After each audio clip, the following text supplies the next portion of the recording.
Good morning friends, to the point में आप सभी का स्वागत है।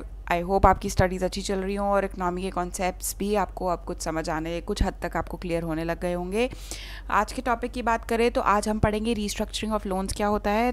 तो फ्रेंड्स, लोन्स आपको पता है कि लोन्स क्या चीज़ होती है। जब हमें पैसों की ज़रूरत होती है और हम बैंक्स या एनबीएफसीज़ के पास जाते हैं, लोन्स लेते हैं और ईएमआईज़ के थ्रू उनका रीपेमेंट करते हैं और उस पर हमें इंटरेस्ट भी देना पड़ता है। बहुत बार ऐसी सिचुएशन हो जाती है कि जब हम लोन लेते हैं। सो देखिए, दो पार्टीज होती है लोन की। एक तो होता है क्रेडिटर, मतलब जिसने लोन दिया, और जिसने लोन लिया वो होता है डेटर। ठीक है, तो मोस्टली क्रेडिटर कौन होता है हम केस में? बैंक्स होते हैं। और डेटर्स हम या जो लोन लेते हैं वो आप या मुझ जैसे लोग या बिग बिजनेस हाउस या कोई भी बिजनेस हाउस हो सकता है। तो बहुत बार ऐसी सिचुएशन होती है कि जो डेटर्स होते हैं वो पेमेंट नहीं कर पाते अपने इंस्टॉलमेंट्स की, प्रिंसिपल पेमेंट की या इंटरेस्ट की। उस केस में क्या होता है कि जो ये अकाउंट है, मतलब लोन अकाउंट, वो बिल्कुल एनपीए में ना कन्वर्ट हो, या ऐसी सिचुएशन ना आए कि डेटर हाथ खड़ा कर दे कि अब मैं कुछ भी पेमेंट नहीं कर सकता, आप जाके या तो केस कर लीजिए या फिर मेरे असेट्स बेच के पैसे रिकवर कर लीजिए। ऐसी सिचुएशन ना आए तो बैंक्स ऐसी सिचुएशन में एक फैसिलिटी प्रोवाइड करती है जिसको रीस्ट्रक्चरिंग ऑफ लोन्स कहते हैं। और रीस्ट्रक्चरिंग ऑफ लोन में भी दो सिचुएशन होती है। एक तो होती है या तो जो बैंक है उसमें इंटरेस्ट रेट को चेंज कर देते हैं, या फिर जो उसका पेमेंट टाइम है, मान लीजिए आपने 5 साल के लिए लोन लिया था और अब आप इतनी इंस्टॉलमेंट नहीं दे पा रहे हैं, 5 साल में नहीं चुका पा रहे हैं, तो बैंक इस टाइम को एक्सटेंड कर देगा और बोल देगा कि ठीक है, कोई बात नहीं, आप पैसे दे दीजिएगा लेकिन आपका टाइम एक्सटेंड कर देते हैं, 7.5 ईयर्स में मेरे लोन को पूरा क्लियर कर दीजिएगा। तो जब ये सिचुएशन होती है तो इसको बोलते हैं रीस्ट्रक्चरिंग ऑफ लोन्स। चलते हैं नेक्स्ट स्लाइड पे, जिसमें मेंशन किया गया है कि ऑब्जेक्टिव्स क्या है ऐसी स्कीम को या ये फैसिलिटी के पीछे जो बैंक्स देती है अपने कस्टमर्स को। First, it reduces the risk of default by the borrower. तो देखिए, एक सिचुएशन ऐसी होती कि जो बोरोअर है वो बोल दे मैं कुछ भी नहीं दे पाऊँगा, 0 रुपीज़ अब रिटर्न होंगे।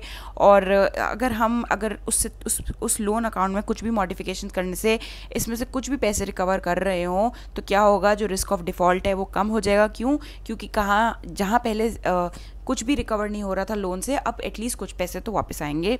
It follows the principle of something better than nothing, where in case if the borrower goes bankrupt the chances of recovering money is almost zero. So by restructuring the loan some part of it can be recovered. तो वही वाली बात हो गई कि भागते हुए चोर की लंगोटी से ही जो आ रहा है वो आने दो। ज़ीरो से तो अच्छा ही है ना। एक तो ऐसी सिचुएशन जहाँ कुछ भी नहीं आ रहा, एटलीस्ट कुछ तो आ रहा है लोन को रीस्ट्रक्चर करने से, इसलिए बैंक्स ऐसी फैसिलिटी प्रोवाइड करती है।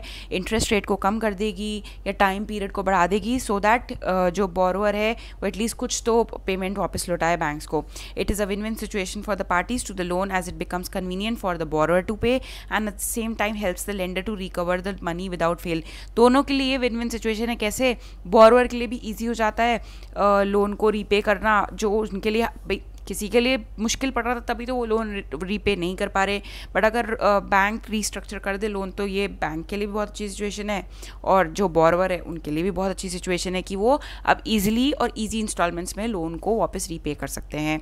स्लाइड जो कि बात करती है रेजोल्यूशन प्लान के बारे में। अब ये फ्रेंड्स, रेजोल्यूशन प्लान क्या होता है? देखिए, जब भी रीस्ट्रक्चर होता है ना loan between the borrower and the creditor, तो एक एग्रीमेंट बनाया जाता है फिर से नए सिरे से, जिसको बोलते हैं रेजोल्यूशन प्लान। मतलब कोई भी ऐसा प्लान, रेजोल्यूशन से आपको समझ आ रहा होगा, रिजॉल्व करने का ऐसा प्लान जो चीज़ों को रिजॉल्व करे, रेजोल्यूशन प्लान इसलिए उसको बोला जाता है।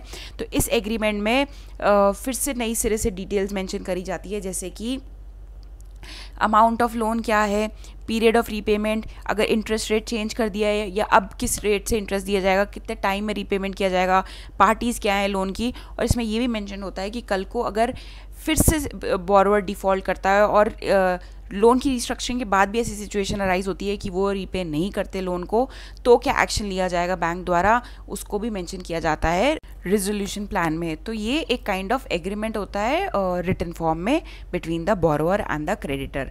चलते हैं अब हमारी लास्ट स्लाइड पे।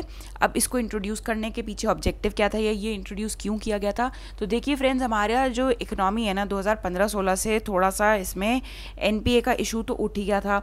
तभी मैंने आपको एक ट्विन बैलेंस शीट करके प्रॉब्लम भी पढ़ाई थी, जिसमें ऐसा हो रहा था कि जो पब्लिक सेक्टर बैंक्स हैं उसमें एनपीए की जो अमाउंट है वो बहुत ज़्यादा बढ़ गया था, और आरबीआई तब से कुछ ना कुछ कोशिश करने में लगा हुआ है कि ये जो अमाउंट है ये बैलेंस शीट में कम हो जाए और फिर से जो मनी हर जगह ब्लॉक था लोन अकाउंट्स में वो रिलीज़ हो जाए, सो दैट लिक्विडिटी सप्लाई अच्छी हो जाए इकनॉमी में। और अभी भी यही है कि इंडियन पब्लिक सेक्टर बैंक्स में 2020 का जो फिस्कल ईयर है उसमें जो एनपीए की वैल्यू है वो $6.8 ट्रिलियन है, जो कि बहुत ज़्यादा वैल्यू है। This value was much higher at around 7.5 trillion rupees in the previous fiscal year. उससे पहले जो फिस्कल ईयर था 2019 उसमें ये इससे भी ज़्यादा थी। तो मैं आपको कह रही हूँ ना, ये प्रॉब्लम चालू 2015 में हुई थी। उस टाइम हमारे जो एनपीएस थे हमारे कंट्री में पीक पे थे, तब से आरबीआई कुछ ना कुछ एफर्ट्स डाल रही है कि ये जो एनपीए की वैल्यू है ये कम होते जाए और लोन रिकवर होता जाए बैंक्स का जो जगह जगह पैसा अटका हुआ है, और उसी के चलते ये स्कीम इंट्रोड्यूस करी गई। और जो डेट रिस्ट्रक्चरिंग भी होती है फ्रेंड्स, इसमें भी अलग अलग तरीके की होती है। एक कॉर्पोरेट डेट रिस्ट्रक्चरिंग होती है, एक स्ट्रैटेजिक डेट रिस्ट्रक्चरिंग होती है जिसको सीडीआर और एसडीआर बोला जाता है, और इन दोनों पे एक सेपरेट वीडियो बनाए हुए हैं मैंने। इनकी डिटेल्स जानने के लिए प्लीज़ उन वीडियोस को रेफ़र कर सकते हैं आप। बट ये भी इसी ऑब्जेक्टिव से आरबीआई ने इंट्रोड्यूस किए थे कि जो एनपीए हैं जिनको रिकवर नहीं कर पा रहे बैंक वो रिकवर हो जाए, लोन अकाउंट्स जो ब्लॉक्ड हैं, फ्रीज्ड हैं और कुछ भी उनमें से पैसे नहीं आ रहे, एटलीस्ट वो फिर से एक्टिव हो जाए, सो दैट बोरोअर फिर से उसमें बैंक्स को रीपेमेंट चालू कर दे। तो यही एक मकसद था कि आरबीआई का इसको लॉन्च करने के पीछे। तो फ्रेंड्स, आई होप आपको समझ आ गया होगा कि डेट रिस्ट्रक्चरिंग क्या है। डेट रिस्ट्रक्चरिंग उसको कहते हैं जब हम लोन अकाउंट में चेंजेस करते हैं, लोन की कंडीशंस में चेंज करते हैं। मान लीजिए अगर आपने 8% पे लोन लिया था, 8% पर एनम पे, उस कंडीशन उस इंटरेस्ट रेट को चेंज कर देना, या फिर जो टाइम ऑफ रीपेमेंट था, मान लीजिए आपने 5 साल का लोन लिया है उसको एक्सटेंड कर दिया है। जब भी हम लोन को रीस्ट्रक्चर करते हैं, कब, जब बोरोअर लगता है कि नहीं रीपे कर पाएगा, तो इस अरेंजमेंट को हम बोलते हैं restructuring of loan. So friends, आज के वीडियो के लिए बस इतना ही।